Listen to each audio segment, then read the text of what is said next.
Archaebacteria is the greatest kingdom ever because without it, none of the others would exist. They are quite possibly the first life forms to evolve on Earth. Archaebacteria are prokaryotic cells, which means that they are single-cell organisms. Their cells are very basic. They have no nuclei, mitochondria, endoplasmic reticulum, lysosomes, Golgi complexes, or chloroplasts. Its DNA is a single circular molecule and its genetic material floats freely in the cytoplasm. The volume of Archaebacteria cells are only about 1/1000th of a typical eukaryotic cell. Archaebacteria are obligate anaerobes, meaning that they can only survive in extremely harsh, oxygen-free conditions. Archaebacteria are not reliant on any one energy source.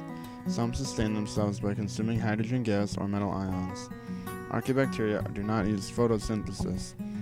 Instead, they use chemosynthesis, meaning they use chemical reactions rather than sunlight for energy. That's pretty cool. Archaebacteria cells come in three major different shapes: cocci, which are spherical, bacilli, which are rod-shaped, and spirillum, which are spiral-shaped cells.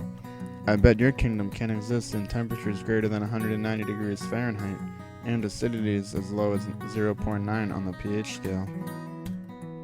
There are three subdivisions of archaebacteria: methanogens, thermophiles, and halophils. Methanogens produce methane, which is a big contributor to global warming. Methanogens exist in wetlands and the digestive tracts of humans.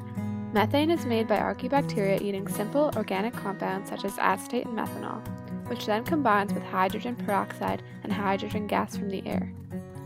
Thermophils exist in heated regions such as hot springs. Halophils exist in areas with extremely high salinity content.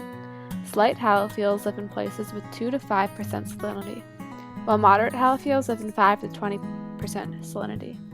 Extreme halophils live in areas with 20 to 30% salinity. These are places such as the Dead Sea and places made for making salt. Even though archaebacteria are so small, we still have examples of them. Methanobrevibacter smithii is the first one. This archaebacteria goes through chemosynthesis with methane. Another example of archaebacteria is Thermoplasma volcanium.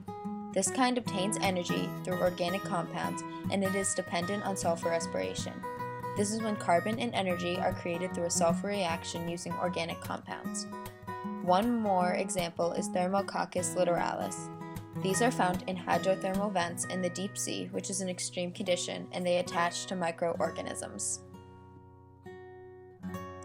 In conclusion, thanks to archaebacteria, all organisms in other kingdoms are able to exist as we know them.